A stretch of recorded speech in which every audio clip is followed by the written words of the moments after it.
to be or not to be? To je otázka, ktorú si dnes rozoberieme. Konkrétne budeme rozoberať sloveso byť, existovať a zameriame sa na kladné vety. Ďalšie 2 videá budú zamerané na záporné vety a otázky, takže určite si ich pozrite, sú k nim aj cvičenia, všetko ako má byť. Ale dnes čisto len ideme sa rozprávať o kladných vetách, aby sme sa naučili osoby, ja, ty, on, ona, ono a zároveň toto sloveso je jediné sloveso v angličtine, ktoré si ešte v sebe nechalo časovanie, tak ako to poznáme v slovenčine, že každá osoba má inú príponu alebo iný tvár, tak aj toto sloveso má pri každej osobe iný tvar. Tak musíme sa ho naučiť naspamäť, pretože je to jedno z najpoužívanejších slovies v angličtine. Najprv začneme slovenčinou, aby sme si vôbec spomenuli na to, čo to časovanie vlastne je. Časovanie je zmena slovesa na základe osoby, ktorú používame. Čiže sloveso byť by sme vyčasovali ako ja som, ty si, on, ona, ono je, my sme, vy ste a oni sú. V angličtine máme presne tie isté osoby, ale sloveso sa mení. Zatiaľ, čo všetky ostatné anglické slovesa majú vždy rovnaký tvar, alebo pridáva sa pri tretej osobe jednotného čísla jedna prípona, tak toto jedno jediné sloveso sa mení. Hlavne teda v singulári, v jednotnom čísle. Takže naše ja som povieme I am. I am. Zopakuj to. I am. Ty si. You are. You are. You are. OK. On je. He is. He is. OK. Ona je. She is. She is. A ono je. It is. It is. No a teraz množné číslo. My sme. We are. We are. Vy ste. You are. You are. A oni sú. They are. They are. Super. Čiže čo sme si mohli všimnúť, sloveso byť v angličtine má 3 formy. Am, are a is. Am, are a is a musíme ich vedieť správne pridať ku konkrétnej osobe. Čo si taktiež môžeme všimnúť je, že druhá osoba jednotného a množného čísla sú úplne rovnaké. You are, you are. A vďaka tomu vlastne angličtina nepozná vykanie a tykanie, pretože nemáme tam tú formálnu stránku v rámci toho jazyka, v rámci tej gramatiky. Ak chceme ukázať na tú formálnosť, tak to robíme oslovením. Hej, že nepovieme krstné meno, ale skôr oslovíme daného človeka priezviskom. Poďme sa teraz pozrieť na konkrétne vetičky, ako toto sloveso vieme dať do kontextu. Teraz si spomeni na úplne prvú lekciu, ktorú sme mali, čo je slovosled vety. Anglický slovosled vety vždy začína nejakou osobou, čiže nejaké zámeno alebo podstatné meno alebo nejaké meno, prípadne nejaká vec. Potom máme sloveso a následne máme nejaký predmet. No a to teraz ideme aplikovať. Osoba, sloveso, predmet. Napríklad I am a student. I am a student. Som študent. You are a teacher. You are a teacher. Ty si učiteľ. He is my brother. He is my brother. On je môj brat. We are a family. We are a family. Sme rodina. You are friends. You are friends. Ste kamaráti. They are happy. They are happy. Sú šťastní. Čiže všimni si presne to, čo sme si hovorili pri slovoslede. Tu sme len povedali sme, rodina, ste, kamaráti, sú šťastní. Nespomínali sme tam osoby, len tie rôzne formy, ale keď si všimneme, tu máme všetko are, čiže musíme tam povedať tú osobu, aby sme vedeli, o koho sa jedná. To je v angličtine základné pravidlo číslo 1. Vždy tam musíme mať osobu, aby sme vedeli, o kom vlastne rozprávame.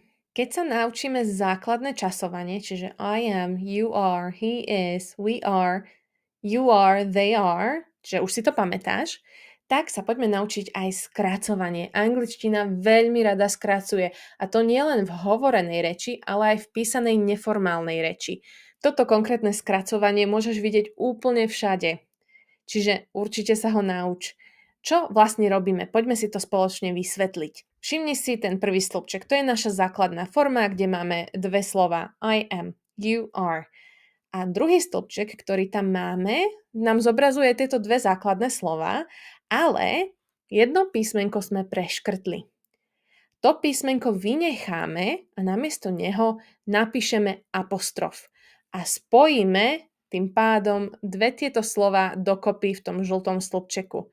Čiže namiesto I am povieme I'm. Čiže to A sme vynechali a namiesto neho sme napísali apostrof. Poďme si spoločne prejsť všetky tieto osoby, čiže ja ti poviem najprv dlhú verziu a potom dvakrát skrátenú verziu a ty mi zopakuj nahlas skrátenú verziu, dobre? Čiže I am, I'm. You are, you're. He is, his. She is, she's. It is, its. We are, we're. You are, you're. They are, they're. Super. Táto skratená verzia bude úžasná, keď sa ju naozaj naučíš naspamäť a hlavne budeš vidieť tú logiku v tom, kde dávame apostrof a ktoré písmenko vynechávame. Väčšinou teda sú to začiatočné písmenka slova, ktoré pripájame k druhému slovíčku. Čiže v tomto prípade vynechávame Ačka a I. Dobre? Tak, skús sa to naučiť. Určite si to vyskúšaj v cvičeniach, ktoré tu nájdeš, pretože naozaj je to veľmi často používané. Opäť sa pozrime na príkladové vety. Dobre? Stále tu máme ten istý slovosled. Osoba, sloveso a predmet. Ale v tomto prípade naozaj skracujeme a spájame osobu so slovesom. I'm a student. You're a teacher. He's my brother. We're a family. You're friends. They're happy. Dobre? Čiže už to počujeme trošičku iným spôsobom. Nepovieme they are happy, ale spojíme to. They're happy. Your friends. Treba si to skúšať aj hovoriť každú jednu vetu nahlas, aby sa ti to dostalo do uší. Čo si taktiež vo vetách musíme uvedomiť je, že nie vždy tam máme zámeno on, ona, ono, ale veľakrát tam máme buď vlastné meno, alebo pomenovanú danú konkrétnu vec, čiže môže tam byť kľudne podstatné meno.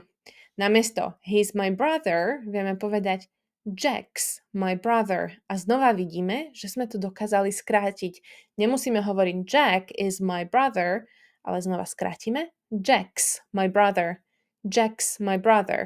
Alebo she's pretty. Jessica's pretty. Jessica's. Znova sme skrátili. It's small. Je to malé. The table's small. Stôl je malý. The table's small. Čiže opäť sme to všetko skrátili. Takto skracovať, keď sa nad tým zamyslíme, vieme v podstate tretiu osobu jednotného čísla, pretože keď hovoríme I, tak veľmi žiadne iné podstatné meno namiesto toho nepoužijeme. Keď hovoríme you, tiež veľmi nepoužívame iné podstatné meno. V množnom čísle to R nevieme skracovať s podstatnými menami.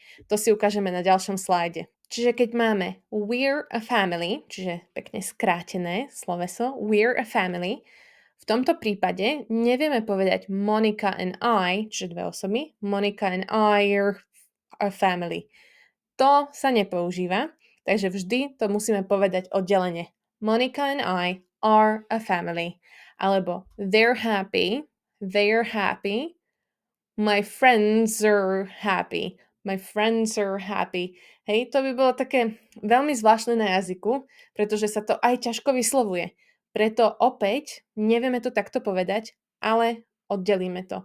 My friends are happy. Keď chceme skracovať toto sloveso a máme pred ním nejaké podstatné meno alebo vlastné meno alebo nejakú vec, tak ho vieme skracovať len v tretej osobe jednotného čísla. Čiže namiesto on, ona, ono. Ja viem, veľa informácií, ale nie je tam toho až tak veľa.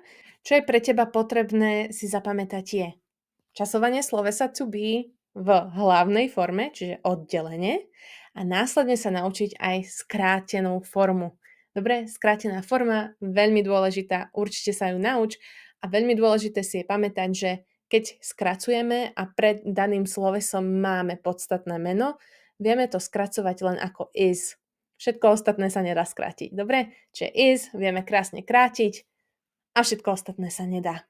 Dobre, teraz choď si pozrieť cvičenia, je ich tam dosť. Sú také drillovacie, aby si sa naučil túto formu, dostal si ju pod kožu a vedel fungovať potom aj so záporom a s otázkami.